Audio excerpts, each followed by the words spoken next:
मनुष्य के सारे संबंधों का आधार है अपेक्षा। पति कैसा हो जो मेरा जीवन सुख और सुविधा से भर दे। पत्नी कैसी हो जो सदैव मेरे प्रति समर्पित रहे। संतान कैसी हो जो मेरी सेवा करे, मेरा आदेश माने।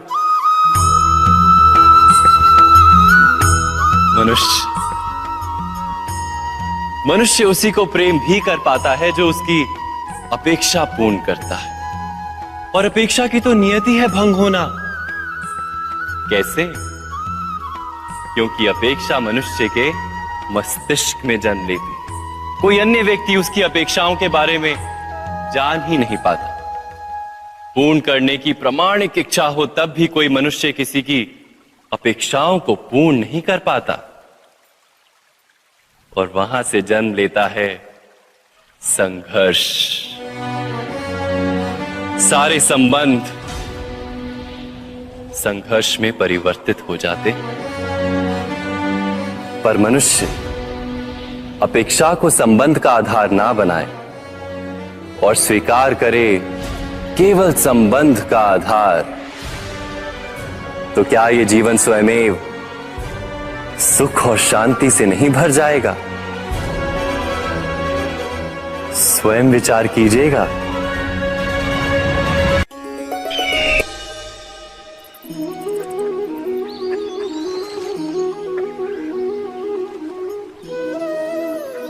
समय के आरंभ से ही मनुष्य को एक प्रश्न सदा पीड़ा देता है कि वो अपने संबंधों में अधिकतम सुख और कम से कम दुख किस प्रकार प्राप्त कर सकता है। क्या आपके सारे संबंधों ने आपको संपूर्ण संतोष दिया है? विचार कीजिए। हमारा जीवन संबंधों पर आधारित है। हमारी सुरक्षा संबंधों पर आधारित है। इसी कारण हमारे जीवन के सारे सुखों का आधार भी संबंध है। किंतु फिर भी हमें संबंधों में ही अधिकतर दुख क्यों प्राप्त होते हैं? सदा ही संघर्ष भी संबंधों से ही उत्पन्न क्यों हो जाते हैं? कभी विचार किया है? जब कोई व्यक्ति किसी अन्य व्यक्ति के विचार अथवा कार्य को स्वीकार नहीं करता, उसमें परिवर्तन करने का प्रयत्न करता है, तो संघर्ष जन्म लेता है। अर्थात जितना अधिक अस्वीकार उतना ही अधिक संघर्ष, और जितना अधिक स्वीकार उतना ही अधिक सुख। क्या ये वास्तविकता नहीं? यदि मनुष्य स्वयं अपनी अपेक्षाओं पर अंकुश रखे, अपने विचारों को परखे, किसी अन्य व्यक्ति में परिवर्तन करने का प्रयत्न ना कर स्वयं अपने भीतर परिवर्तन करने का प्रयास करे, तो क्या संबंधों में संतोष प्राप्त करना इतना कठिन? अर्थात क्या स्वीकार ही संबंध का वास्तविक अर्थ नहीं? स्वयं विचार कीजिए।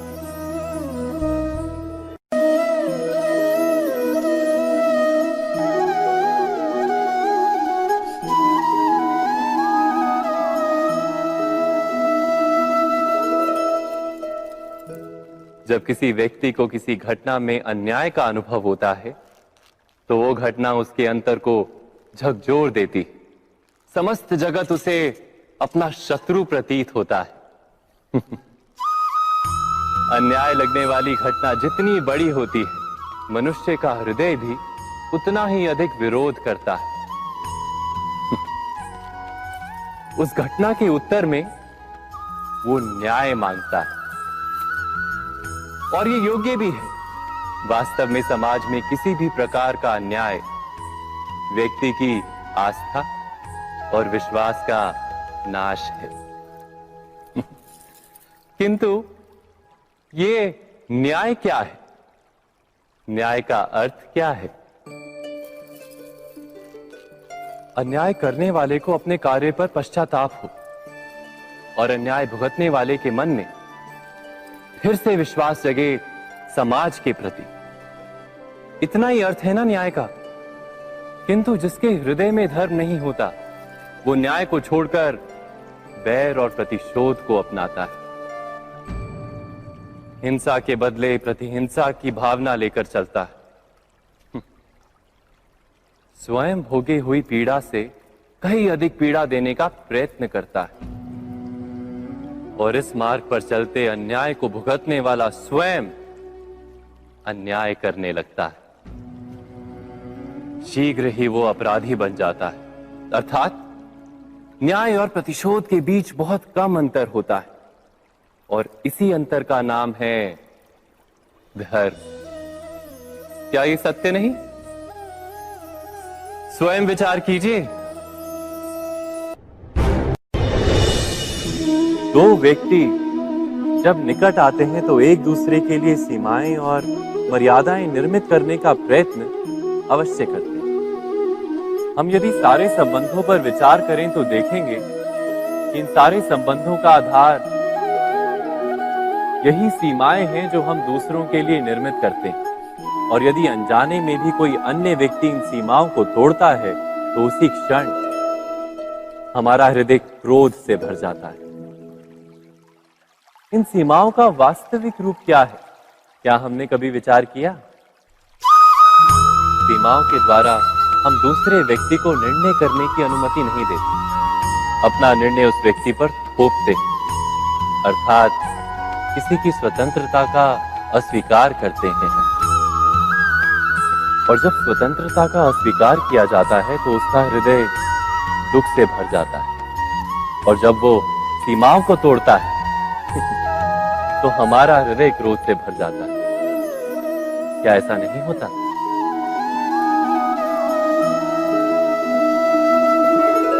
पर यदि एक दूसरे की स्वतंत्रता का सम्मान किया जाए तो किसी मर्यादाओं या सीमाओं की आवश्यकता ही नहीं होती। अर्थात जिस प्रकार स्वीकार किसी संबंध का देह है, क्या वैसे ही स्वतंत्रता किसी संबंध की आत्मा नहीं? स्वयं विचार कीजिए।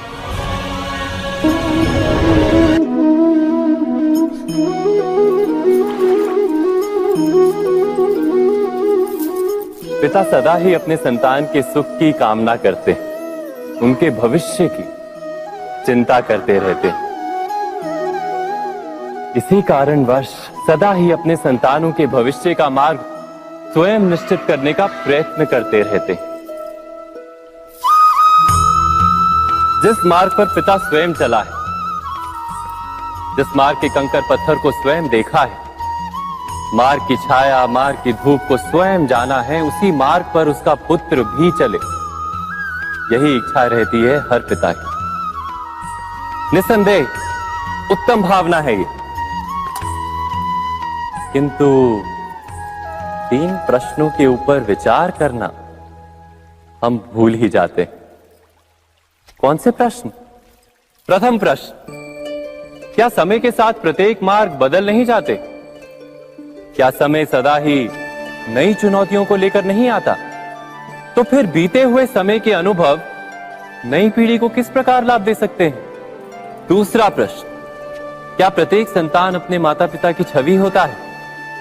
हाँ, संतानों को संस्कार तो अवश्य माता पिता देते हैं, किंतु भीतर की क्षमता तो ईश्वर देते हैं। तो जिस मार्ग पर पिता को सफलता मिली है, विश्वास है कि उसी मार्ग पर उसकी संतानों को भी सफलता और सुख प्राप्त होगा। तीसरा प्रश्न, क्या जीवन के संघर्ष और चुनौतियां लाभकारी नहीं होती? क्या प्रत्येक नया प्रश्न एक नए उत्तर का द्वार नहीं खोलता?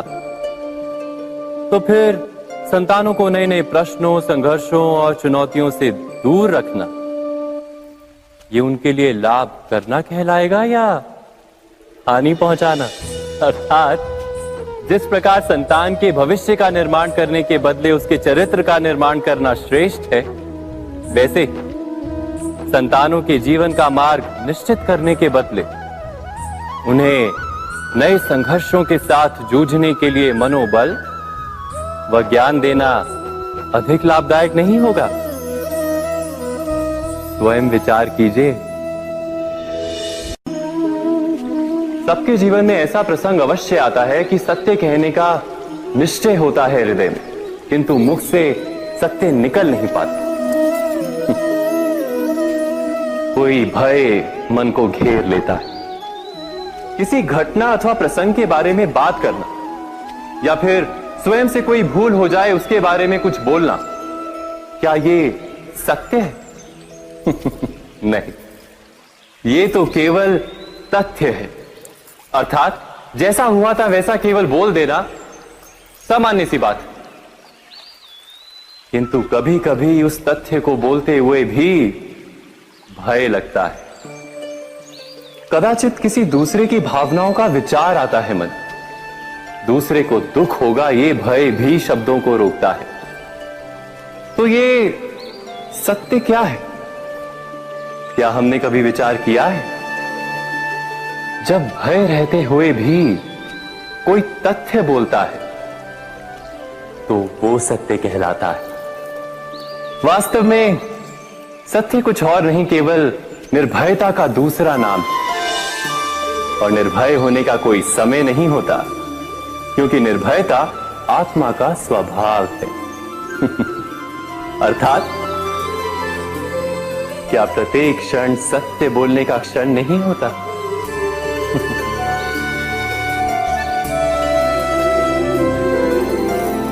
स्वयं विचार कीजिए। जब भी किसी की आशा और इच्छा भंग होती है तो उसका हृदय क्रोध से भर जाता है। जिस व्यक्ति को वो अपना अपराधी समझता है उसे दंड देने का प्रयत्न करता है। पर क्या हमारी इच्छा या आशा का भंग होना क्या सदा ही किसी का अपराध होता है?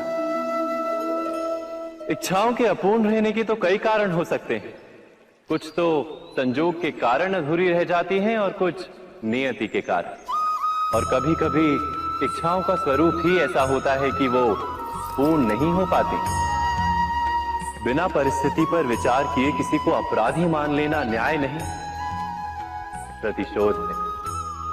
न्याय का आधार तो दया है, करुणा है, और प्रतिशोध का आधार क्रोध, अहंकार।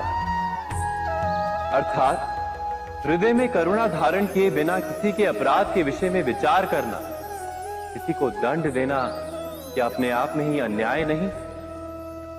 स्वयं विचार कीजिए।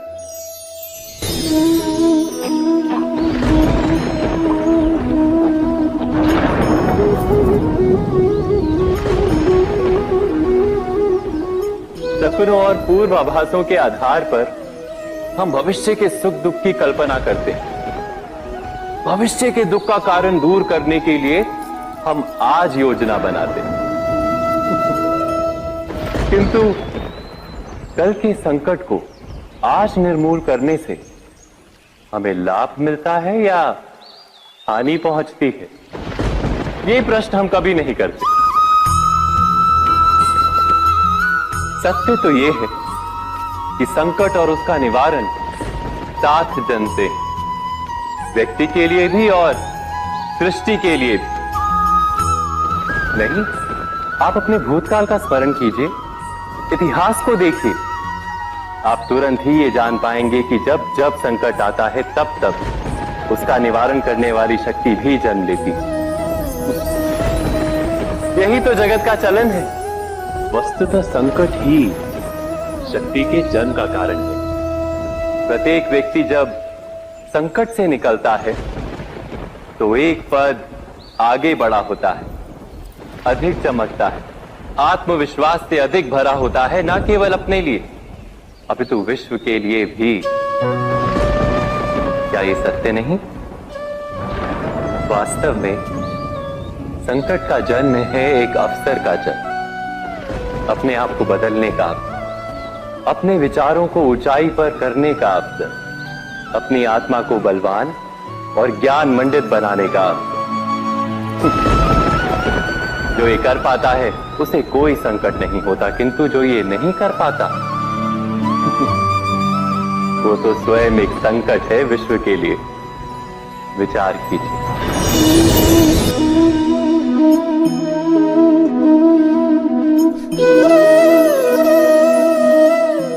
परंपरा में धर्म बसता है और परंपराएं ही धर्म को संभालने का कार्य करती हैं, ये सत्य है। पर क्या केवल परंपरा ही धर्म है? विचार कीजिए। सत्य तो यह है कि जिस प्रकार पाषाण में शिल्प होता है, उसी प्रकार परंपरा में धर्म होता है।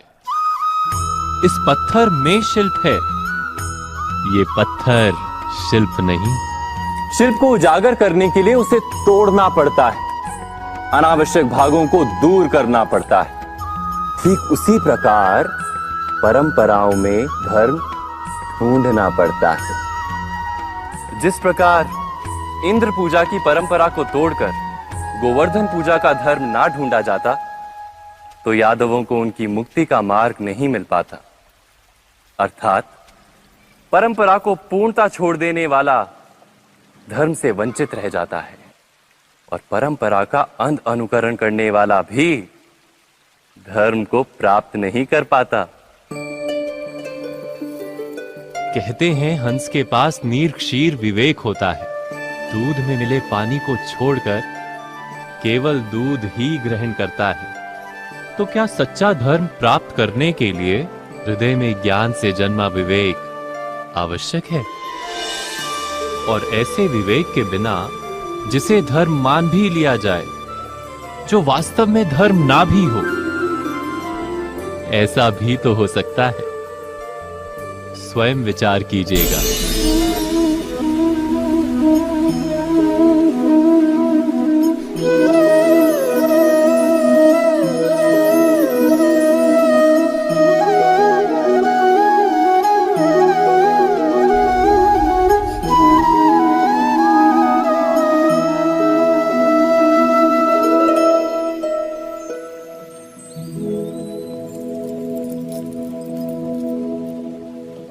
भविष्य के आधार पर सब आज का निर्णय लेना चाहते हैं।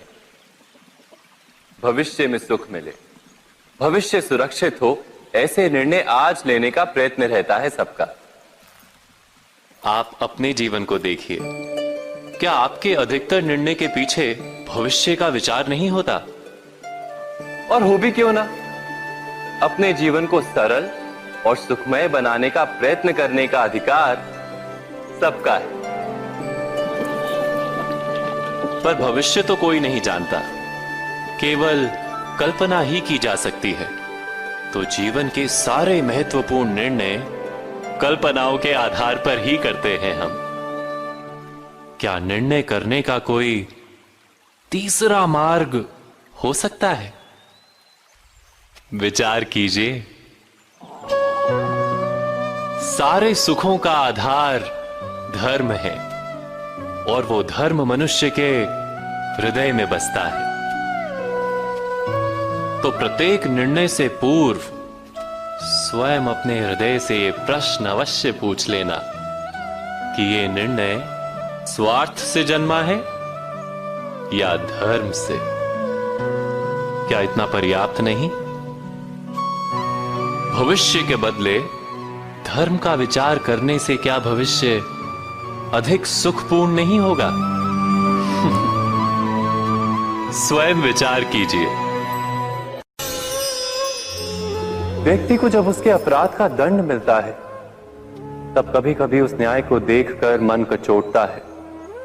प्रश्न उठता है हृदय में कि जब वो अपराध हुआ था, तब व्यक्ति भिन्न था।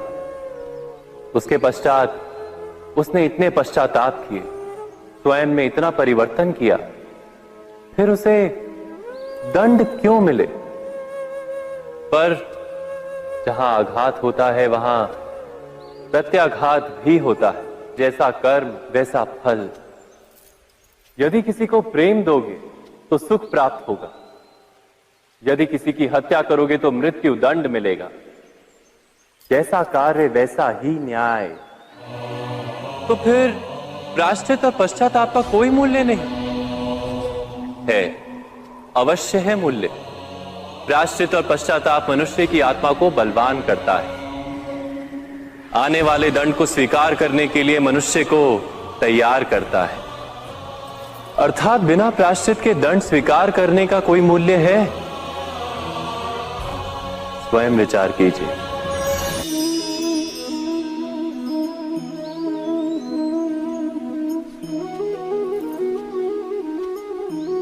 जब अपने किसी अच्छे कार्य के उत्तर में दुख प्राप्त होता है अथवा किसी को उसके दुष्ट कार्य में सुख मिलता है, तो मन अवश्य ये विचार करता है कि अच्छा कार्य करने का, धर्म के मार्ग पर चलने का तात्पर्य क्या है। पर दुष्ट आत्मा को क्या प्राप्त होता है ये भी देखिए। दुष्टता करने वाला हृदय सदा चंचल रहता है, अकुलाता रहता है। मन में सदा नए नए संघर्ष उत्पन्न होते हैं। अविश्वास उसे जीवन भर दौड़ाता है। क्या ये सुख है? जबकि धर्म पे चलने वाले, अच्छा कार्य करने वाले, सच्चरित्र व्यक्ति का हृदय शांत रहता है। परिस्थितियां उसके जीवन के सुख में बाधा नहीं बनती। समाज में सम्मान और मन में संतोष रहता है सदा। अर्थात अच्छा बर्ताव भविष्य में किसी सुख का मार्ग नहीं। अच्छा बर्ताव स्वयं सुख अथवा बुरा बर्ताव भविष्य में किसी दुख का मार्ग नहीं। अधर्म उसी क्षण दुख उत्पन्न करता है। धर्म से सुख नहीं, धर्म स्वयं।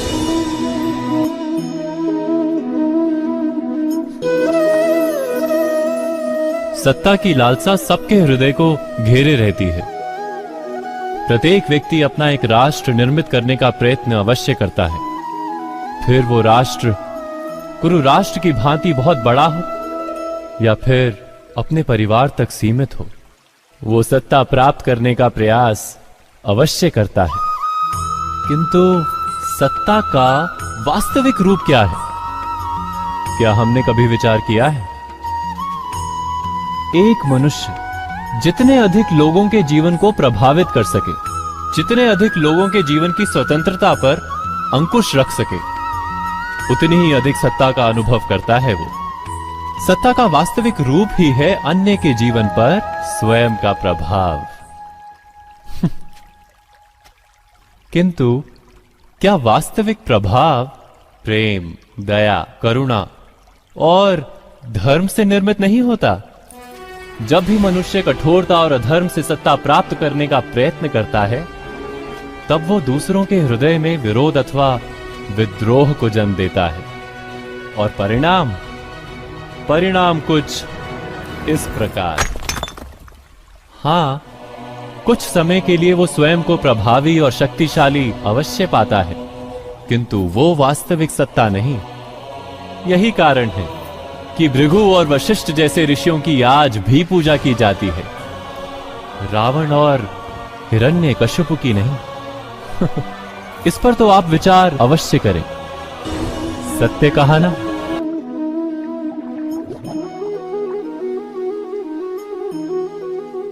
इस संसार में आने वाला प्रत्येक बालक संपूर्णतः संस्कार रहित होता है। उसके अंतर पर ना किसी अच्छे संस्कार के चिन्ह अंकित होते हैं, ना ही बुरे संस्कार के। अर्थात जन्म से बालक में ना कोई गुण होता है और ना ही कोई दोष। तो ये दोष अथवा गुण किस प्रकार प्राप्त होते हैं? क्या हमने कभी विचार किया है? जो बात माता पिता के मुख से निरंतर सुनी जाती है, वही बात उनकी संतानों के हृदय का संस्कार बनती है। जैसे किसी गांव में नदी तट तक एक पगडंडी बन जाती है केवल उस मार्ग पर बार बार चलने के कारण। अर्थात माता पिता के हृदय की इच्छाएं उनकी संतानों के हृदय का दोष अथवा गुण बनकर जन्म लेती हैं। क्या ये सत्य नहीं? पर फिर भी जब उनकी संतानों में कोई दोष दिखाई देता है, तो माता पिता आश्चर्य और दुख से भर जाते। माता पिता का हृदय ये प्रश्न करता है कि उनकी संतानों में ये कुसंस्कार आए कहां से।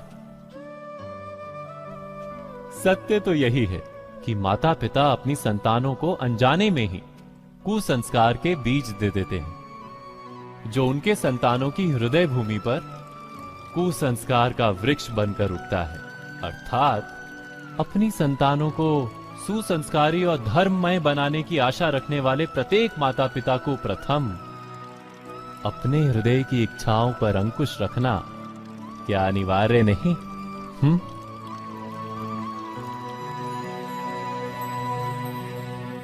प्रत्येक माता पिता इस पर विचार अवश्य कीजिएगा।